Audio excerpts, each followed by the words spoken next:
கிறிஸ்துக்குள் மிகவும் பிரியமானவர்களே, இயேசு கிறிஸ்துவின் நாமத்தில் உங்கள் யாவரையும் அன்போடு கூட நான் வாழ்த்துகிறேன்.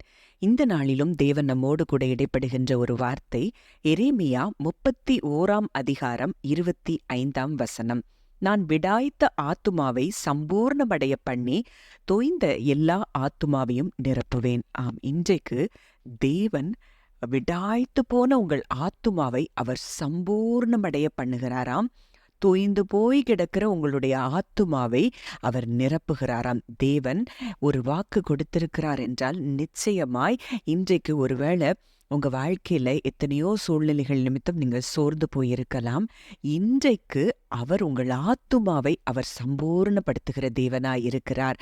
உங்கள் ஆத்துமாவை நிரப்புகிற ஒரு நல்ல தகப்பனாய் இருக்கிறபடியினால இந்த நாள்ல இருந்து உங்களுடைய எந்த பிரச்சனைகளா இருந்தாலும் அது நிமித்தம் நீங்க சோர்ந்து போய் இருந்தாலும் அந்த சோர்விலிருந்து தேவன் உங்களை நிச்சயமாய் இன்றைக்கு வெளியே கொண்டு வருகிறார் அப்படிங்கிறத நான் விசுவாசிக்கிறேன்.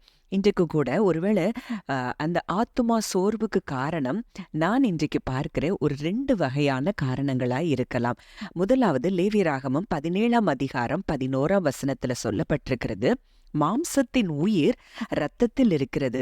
நான் அதை உங்களுக்கு பலிபீடத்தின் மேல் உங்கள் ஆத்துமாக்களுக்காக பாவ நிவர்த்தி செய்யும்படிக்கு கட்டளையிட்டேன். ஆத்துமாவுக்காக பாவ நிவர்த்தி செய்கிறது இரத்தமே. ஒருவேளை நீங்க இன்றைக்கு பலவிதமான குற்ற மனசாட்சிகள்ல நீங்க சிக்கி தவித்து கொண்டிருக்கலாம். நீங்கள் தேவனை ஏற்றுக்கொண்ட ஒரு பிள்ளைதான், தேவனை நம்புகிற ஒரு பிள்ளைதான், தேவனுக்காக வாழ வேண்டும் என்று நினைக்கிற ஒரு பிள்ளைதான். ஆனாலும் முன்பு செய்த எத்தனையோ காரியங்களை குறித்து ஒரு குற்ற மனசாட்சிக்குள்ள நீங்க இருப்பீங்கன்னா, தேவன் இன்றைக்கு உங்க ஆத்துமா அப்படிப்பட்ட சோர்வுல இருக்கும்னா இன்றைக்கு உங்களை தேவன் அப்படிப்பட்ட காரியங்களிலிருந்து உங்களை வெளியே கொண்டு வர விரும்புகிறார். அப்போ இதுல சொல்லப்பட்டிருக்கிற ஒரு வார்த்தை, ஆத்துமாவிற்காக பாவ நிவர்த்தி செய்கிறது இரத்தம்.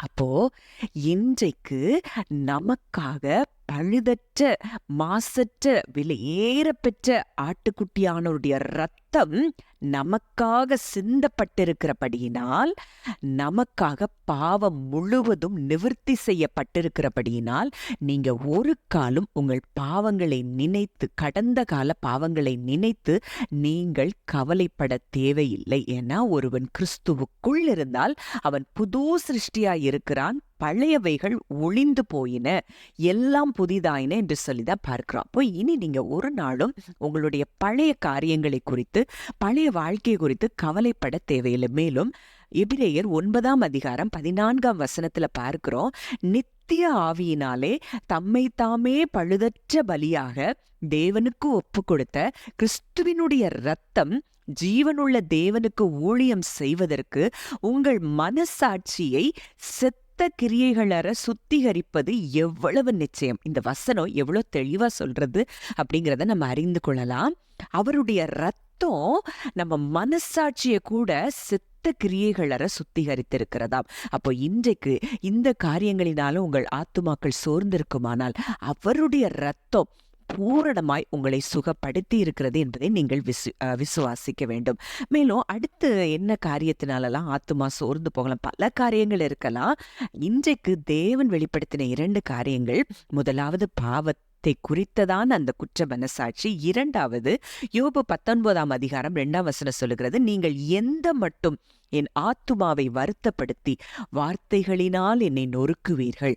அப்போ வார்த்தைகளினால நம்ம நொறுக்கப்படும் போது, வார்த்தைகள் நம்மை நோக்கி வரும்போது, ஒருவேளை அது மற்ற மனிதர்கள் மூலமாய் வருகிற வார்த்தையா இருக்கலாம், ஒருவேளை ஏதோ ஒரு ரிப்போர்ட்டா இருக்கலாம், என்னவா இருந்தாலும் அந்த வார்த்தைகள் நம்முடைய ஆத்துமாவை வருத்தப்படுத்துகிறதை பார்க்கிறோம். ஆனா இன்றைக்கு தேவன் நம்முடைய ஆத்துமாவை அவர் தேற்றுகிறாராம்.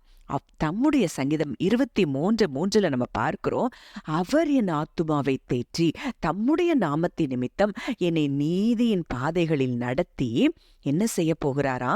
நீதிமொழிகள் 16:24 சொல்லுகிறது, இனிய சொற்கள் தேன்கூடு போல் ஆத்துமாவுக்கு மதுரமும் எலும்புகளுக்கு ஔஷதமும் ஆகும். அவருடைய இனிய சொற்களை உங்களுக்கு அனுப்பி உங்கள் ஆத்துமாவை அவர் இனிப்பாக்குகிறாராம். நீதிமொழிகள் 13:19 சொல்லுகிறது, வாஞ்சை நிறைவேறுவது ஆத்துமாவுக்கு இனிது அப்படின்னு சொல்லி சொல்லப்பட்டிருக்கிறதை பார்க்கிறோம். அப்போ இன்றைக்கு தேவன் அப்படிப்பட்ட ஒரு காரியங்கள், ஒருவேளை வார்த்தைகள் நிமித்தம் உங்க ஆத்துமாக்கள் துக்கப்பட்டிருந்தால் இனிய சொற்களை உங்களுக்கு அனுப்புகிறாராம், உங்கள் வாஞ்சைகளை எல்லாம் நிறைவேற்றுகிறாராம். அப்படி செய்து உங்களை அந்த